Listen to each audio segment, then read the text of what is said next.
മറ്റു വാർത്തകളിലേക്ക്. നാടിന്റെ നൊമ്പരമായി മാറിയിരിക്കുകയാണ് 3 വയസ്സുകാരിയായ കല്യാണി എന്ന പെൺകുട്ടി. എറണാകുളം തിരുവാങ്കുളത്ത് നിന്ന് ഇന്നലെ കാണാതായ കല്യാണിയുടെ മൃതദേഹം 8.5 മണിക്കൂർ നീണ്ട തെരച്ചിലിനൊടുവിൽ ആലുവ മൂഴിക്കുളം പാലത്തിനടിയിൽ നിന്ന് കണ്ടെത്തി.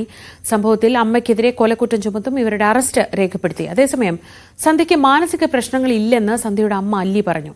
ഭർത്താവും സന്ധ്യയുമായി തർക്കങ്ങൾ ഉണ്ടായിരുന്നുവെന്നും അവർ പ്രതികരിച്ചു. ഇവിടെ കയറിയാൽ അച്ഛൻ ഇവിടെ ഇരിപ്പുണ്ട്. അച്ഛനെ ചോദിച്ചിട്ടുണ്ട്, ഒരു മൂത്ത മോളും ഉണ്ട്. ചോദിച്ചിട്ട് പറയണില്ല, ഒരു കൂസലും ഇല്ല. കൊച്ചൻ്റെ അച്ഛൻ ചോദിച്ച് പറയുന്നുണ്ട്, കൊച്ച് വണ്ടിയിൽ വെച്ച് കൊച്ചങ്ങടെ പോയെന്ന് കണ്ടില്ല, അങ്ങനെ പറഞ്ഞവള്.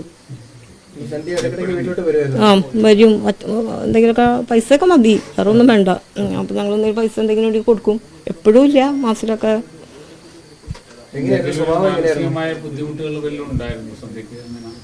ഇല്ല, അങ്ങനെ ദേഷ്യം വരും. ദേഷ്യം വന്നാൽ ഭയങ്കര ഇതാണ്, അല്ലാണ്ട് വേറെ കുഴപ്പമൊന്നുമില്ല.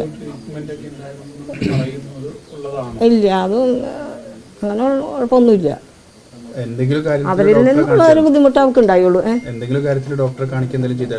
ഞങ്ങള് ഈ ഇതിന് കൊച്ച് ഇനി ഇവിടെ ഇങ്ങോട്ട് വിടന്ത് പിള്ളേരെ ഇവിടെ അടുത്താക്കിക്കൊണ്ട് ഞങ്ങൾക്ക് അങ്ങനെ പോകാൻ പറ്റൂല. അതുകൊണ്ട് ഇവിടെ ഡോക്ടറെ കാണിക്കണമെന്ന് പറഞ്ഞു. ദേഷ്യപ്പെടണാരനോട് എന്തെങ്കിലും പറഞ്ഞാൽ അവള് ദേഷ്യപ്പെട്ടു. ഭയങ്കര ഇതാണ് അമ്മോടൊക്കെ. ഇവിടെ അങ്ങനെയൊന്നും ഉണ്ടായില്ല, അത്രയും കുഴപ്പമില്ല. ഇത് ഭർത്താവ് ഇത്തിരി കുടിക്കുകയൊക്കെ ചെയ്യും. പിന്നെ ഈ തല്ലും പഴക്കും എന്തെങ്കിലും പറയുമ്പോ അങ്ങനെ ഉള്ള ഇതാണ്. അവൻ സ്നേഹത്തിലല്ല. ആ തല്ലും, ഇങ്ങനെ കുരക്കിന് പിടിക്കും, അങ്ങനെ പിടിക്കും, ഇവിടെ കന്നത്തടിക്കും, അങ്ങനെ ഇത്തിരി വെള്ളവും കുടിക്കും ആള്. പറയാനോ തല്ലൂന്നൊക്കെ പറയുള്ളൂ. ഈ പണി ചെയ്ത് വെച്ചിട്ട് പിന്നെ അവള് മിണ്ടിയിട്ടില്ല. ഇവിടെ വന്ന് കയറി, ഇവിടെ ഈ പെരയിൽ കയറി ഇങ്ങനെ ഇരുന്നിട്ട് പിന്നെ അവർ പോലീസിനെ അറിയിച്ച്. പോലീസുകാർ വന്നപ്പോഴാണ് എന്താണെന്ന് ചോദിച്ചപ്പോഴും അപ്പോഴും പറഞ്ഞില്ല. മുൾക്കുളത്ത് ഇവിടെയും കൊണ്ട് പോയി. അവിടെ ചെന്നപ്പോൾ ഒരു ഓട്ടോറിക്ഷക്കാരൻ ഇവിടെ വന്ന് ഇറങ്ങിയ ഓട്ടോറിക്ഷക്കാരൻ പറഞ്ഞാണ് ഞങ്ങളറിയണത്. ഇവിടെ പറഞ്ഞില്ല.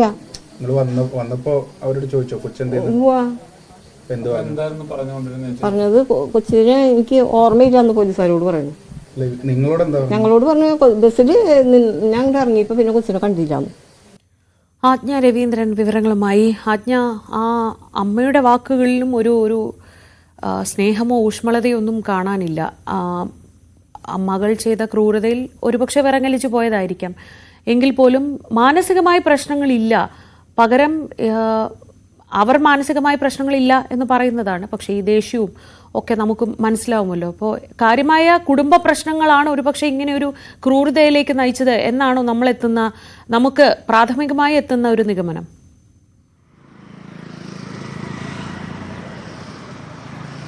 ശ്രീജ, ഈ മനസ്സിലാക്കുന്നിടത്തോളം കുഞ്ഞുങ്ങളെ കൊല്ലാൻ നേരത്തെയും സന്ധ്യ ശ്രമിച്ചിട്ടുണ്ട് എന്ന് തന്നെയാണ്. ഐസ്ക്രീമിൽ വിഷം ചേർത്ത് കൊടുക്കാൻ ശ്രമിച്ചു.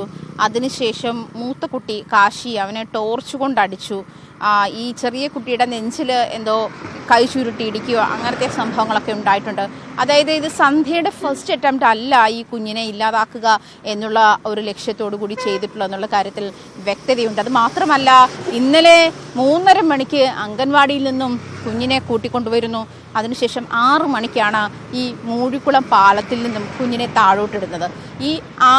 ഇത്രയും സമയത്തിനുള്ളിൽ സന്ധ്യയ്ക്ക് വേണമെങ്കിൽ ആ തീരുമാനം മാറ്റാമായിരുന്നു. അതായത് സന്ധ്യ പെട്ടെന്ന് ഉണ്ടായ ഒരു ക്ഷോഭത്തിൻ്റെ പേരിലെടുത്ത തീരുമാനമാണെങ്കിൽ അത് മാറ്റിയെടുക്കാനുള്ള സമയം സന്ധ്യയോടൊപ്പം ഉണ്ടായിരുന്നു. പക്ഷേ അതിന് മുതിരാതെ കുഞ്ഞിനെ ഈ പാലത്തിൻ്റെ 3ാമത്തെ തൂണിൽ നിന്നാണ് കുഞ്ഞിൻ്റെ മൃതദേഹം കണ്ടെത്തിയത്.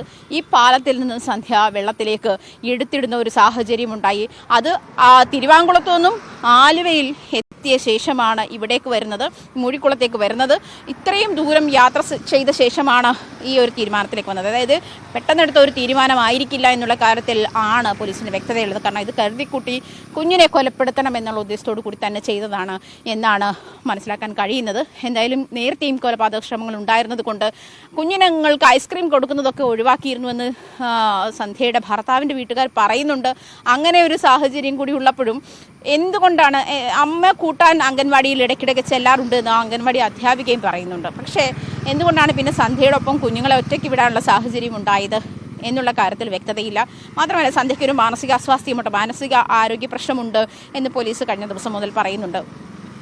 അമ്മ അത് സമ്മതിക്കുന്നില്ല. സന്ധ്യയുടെ അമ്മ, നമ്മൾ ആ ബൈറ്റ് കേട്ടതാണ്, സന്ധ്യയുടെ അമ്മ അത് സമ്മതിക്കുന്നില്ല. സന്ധ്യയുടെ അമ്മ പറയുന്നത് ദേഷ്യം പെട്ടെന്ന് വരും, ദേഷ്യം പെട്ടെന്ന് വന്നു കഴിഞ്ഞാൽ എന്ത് ചെയ്യുമെന്ന് അവൾക്ക് തന്നെ അറിയില്ല.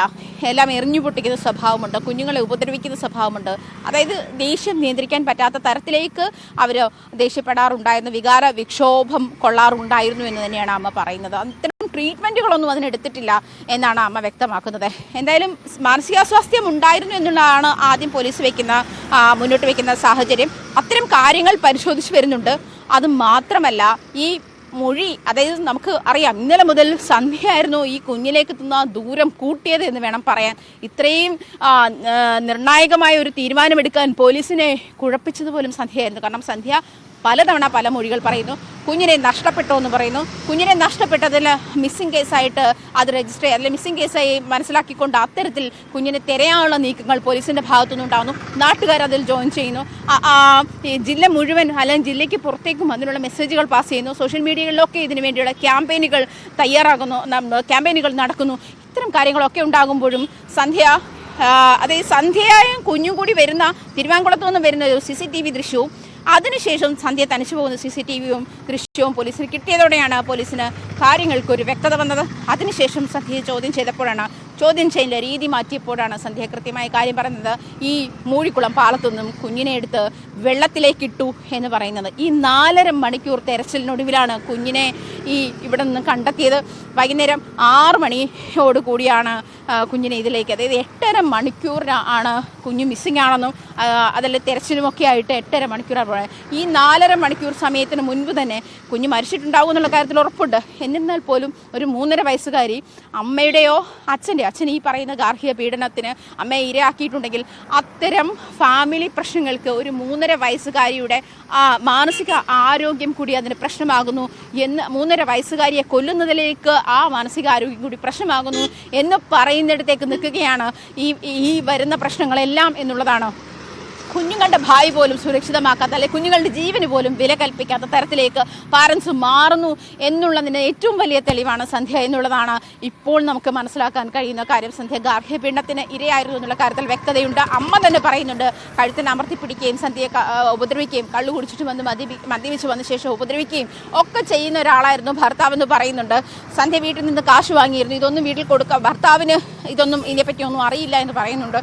ഇത്തരത്തിലുള്ള കാര്യങ്ങളൊക്കെ, അതായത് സന്ധ്യയ്ക്ക് പുറത്തൊരു ജോലി ചെയ്യാൻ പുറത്ത് വിടുകയോ അതല്ലെങ്കിൽ അത്തരം കാര്യങ്ങളൊന്നും ഭർത്താവിനും വീട്ടുകാർക്ക് ഇഷ്ടമായിരുന്നില്ല തുടങ്ങിയ കാര്യങ്ങളൊക്കെ പറയുന്നുണ്ട്.